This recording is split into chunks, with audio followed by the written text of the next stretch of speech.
Hola, bienvenidos a Canal Fiscal MX. El tema del día de hoy es derecho de petición.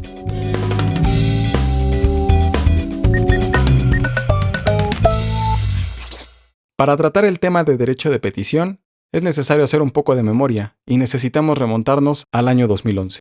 En ese año, se elevó a rango constitucional el concepto de derechos humanos, lo cual trajo como consecuencia que pasáramos de reconocer garantías individuales a considerar todas las prerrogativas contenidas en la Constitución como derechos fundamentales o derechos humanos.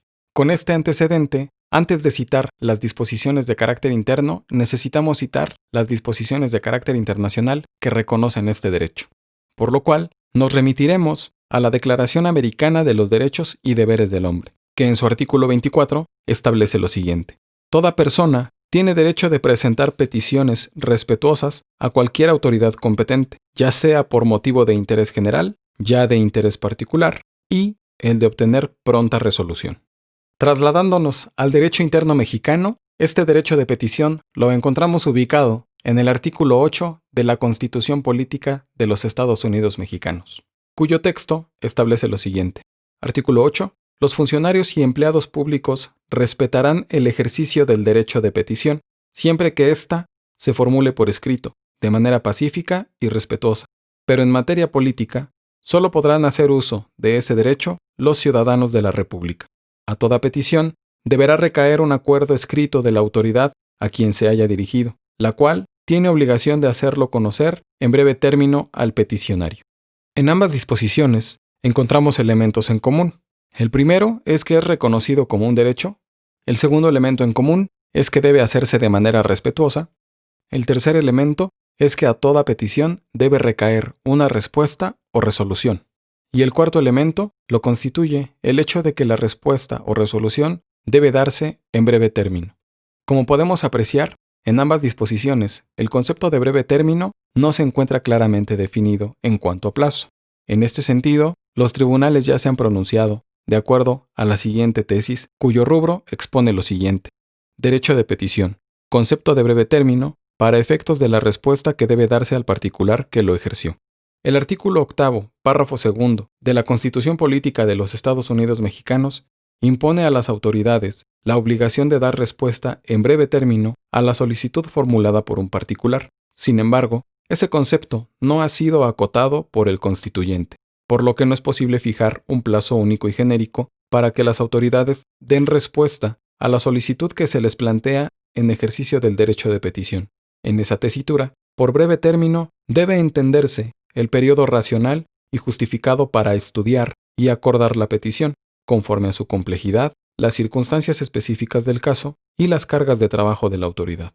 Con todo lo anteriormente descrito, es necesario señalar ahora el objeto del derecho de petición, que lo constituye el derecho de toda persona a dirigirse a la autoridad pública a efecto de solicitar informes, consultas, opiniones, resoluciones administrativas o jurisdiccionales, en relación con algún asunto de interés propio del peticionario, debiendo distinguir también a los sujetos que participan en este derecho, los cuales son dos: por una parte el peticionario y por la otra la autoridad pública a quien se formula la petición. Para el caso de la materia fiscal, que es el objeto de estudio de este canal, el derecho de petición lo encontramos reconocido en los artículos 18 y 18A del Código Fiscal de la Federación, debiendo hacer énfasis en el primer párrafo del artículo 18, que establece lo siguiente: toda promoción dirigida a las autoridades fiscales deberá presentarse mediante documento digital que contenga firma electrónica avanzada. Los contribuyentes que exclusivamente se dediquen a las actividades agrícolas, ganaderas, pesqueras o silvícolas, que no queden comprendidos en el tercer párrafo del artículo 31 de este código, podrán no utilizar firma electrónica avanzada. El Servicio de Administración Tributaria, mediante reglas de carácter general, podrá determinar las promociones que se presentarán mediante documento impreso. El segundo párrafo del artículo 18 nos establece lo siguiente: las promociones deberán enviarse a través de buzón tributario y deberán tener por lo menos los siguientes requisitos. Fracción primera: el nombre, la denominación o razón social y el domicilio fiscal manifestado al Registro Federal de Contribuyentes, para el efecto de fijar la competencia de la autoridad y la clave que le correspondió en dicho registro. Fracción segunda. Señalar la autoridad a la que se dirige y el propósito de la promoción. Fracción tercera. La dirección de correo electrónico para recibir notificaciones. Cuando no se cumplan los requisitos a que se refieren las fracciones 1 y 2 de este artículo, las autoridades fiscales requerirán al promovente a fin de que en un plazo de 10 días cumpla con el requisito omitido. En caso de no subsanarse la omisión en dicho plazo, la promoción se tendrá por no presentada, así como cuando se omita señalar la dirección de correo electrónico. Del texto consultado, podemos apreciar que la regla general para la presentación de cualquier promoción ante la autoridad se debe hacer mediante documento digital y, como lo establece expresamente el artículo 18, debe contenerse también la firma electrónica avanzada del contribuyente. También se distingue como vehículo y regla general para presentar todas las promociones el uso del buzón tributario, figura que se encuentra establecida en el artículo 17K del mismo Código Fiscal de la Federación. Entendiendo al buzón tributario como un sistema de comunicación electrónico ubicado en la página de Internet del Servicio de Administración Tributaria, siendo dicho buzón el medio idóneo y el vehículo oficial para las comunicaciones realizadas entre el contribuyente y la autoridad.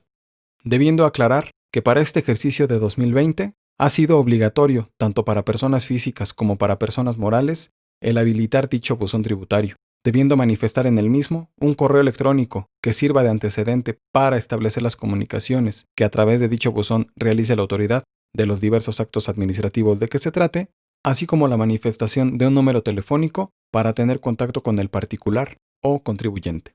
En la práctica, debemos distinguir que además del buzón tributario, existe otro vehículo para hacer comunicaciones directas a la autoridad. Dicho mecanismo se conoce regularmente o cotidianamente como Mi Portal.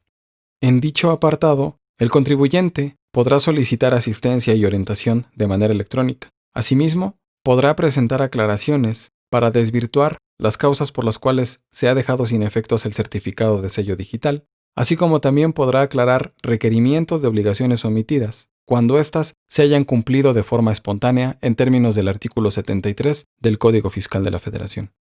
Por mencionarlo de alguna manera, el uso del apartado Mi Portal tiene un alcance un poco más restringido respecto del uso del buzón tributario, puesto que en este último, las promociones deben realizarse de una manera más formal, en el entendido de que en el buzón tributario, las promociones deben ser firmadas por el contribuyente con el uso de la firma electrónica avanzada, en tanto que en Mi Portal no es necesaria la firma electrónica avanzada para efecto del envío de las promociones. El artículo 18A del Código Fiscal de la Federación contempla una variante al derecho de petición, pues contempla la figura de las consultas que el contribuyente puede realizar a la autoridad. Dichas consultas, de conformidad con el artículo 34 del mismo Código Fiscal de la Federación, deben realizarse sobre situaciones reales y concretas. En la práctica, es muy común que este tipo de consultas se realicen a la autoridad a efecto de obtener una autorización respecto de algún caso en específico.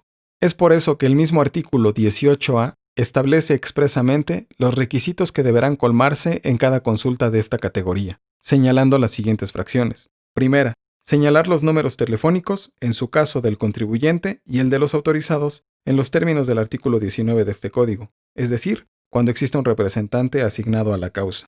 En la fracción segunda, se nos señala que debemos asignar los nombres, direcciones y el Registro Federal de Contribuyentes o número de identificación fiscal cuando se trate de residentes en el extranjero, de todas las personas involucradas en la solicitud o consulta planteada. La fracción tercera nos menciona que se deben describir las actividades a las que se dedica el interesado. La fracción cuarta nos menciona que debemos indicar el monto de la operación u operaciones objeto de la promoción. La fracción quinta nos señala que debemos asentar todos los hechos y circunstancias relacionados con la promoción, así como también se deben acompañar los documentos e información que soporten tales hechos o circunstancias. Por su parte, la fracción sexta nos obliga a describir las razones del negocio que motiven la operación planteada. La fracción séptima nos obliga a indicar si los hechos o circunstancias sobre los que versa la promoción han sido previamente planteados ante la misma autoridad u otra distinta, o si han sido materia de medios de defensa ante autoridades administrativas o jurisdiccionales, y en su caso, debemos señalar también el sentido de la resolución. Por último, la fracción octava nos señala que debemos indicar si el contribuyente se encuentra sujeto al ejercicio de facultades de comprobación, ya sean ejercidas estas directamente por la Secretaría de Hacienda y Crédito Público o por alguna de las entidades federativas de conformidad con la Ley de Coordinación Fiscal, debiendo señalar los periodos y las contribuciones objeto de la revisión. También se deberá mencionar si se encuentra dentro del plazo para que las autoridades fiscales emitan la resolución a que se refiere el artículo 50 de este código. Las resoluciones que recaigan a este tipo de consultas, de conformidad con el artículo 34 del Código Fiscal de la Federación, deberán ser publicados de manera mensual por parte del Servicio de Administración Tributaria a través de su página de Internet. Dicho documento es comúnmente denominado como el extracto de resoluciones favorables a contribuyentes que deriven de consultas reales y concretas, y puedes tener acceso a él en la página del SAT. Como complemento a toda la información señalada, es necesario establecer que existe una limitante para el derecho de petición. Dicha limitante la encontramos en el artículo 37 del Código Fiscal de la Federación, que nos establece lo siguiente.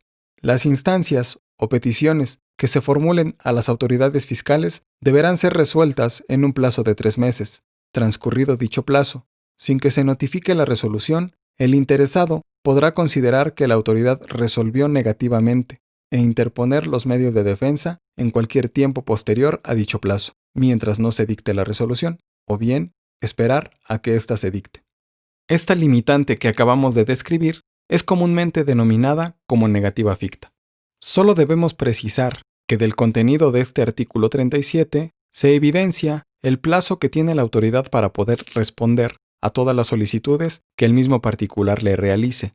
Dicha disposición también reconoce un derecho alterno al contribuyente cuando se configure la negativa ficta, pudiendo el contribuyente interponer algún medio de defensa en los casos en los que éste sea procedente. Como ya ha quedado planteado, el ejercicio del derecho de petición está a tu disposición. Benefíciate de él aplicándolo. De esta manera concluimos el capítulo del día de hoy. Te invitamos a que te suscribas al canal y le des clic a la campanita para que no te pierdas ninguna de nuestras actualizaciones. De igual forma, te invitamos a que nos sigas en nuestras redes sociales, Instagram y Facebook, para que esta comunidad siga creciendo. Si consideras que este material le puede ser de utilidad a alguien más, por favor compártelo. Un abrazo para toda la comunidad de Canal Fiscal MX, que promueve la cultura fiscal.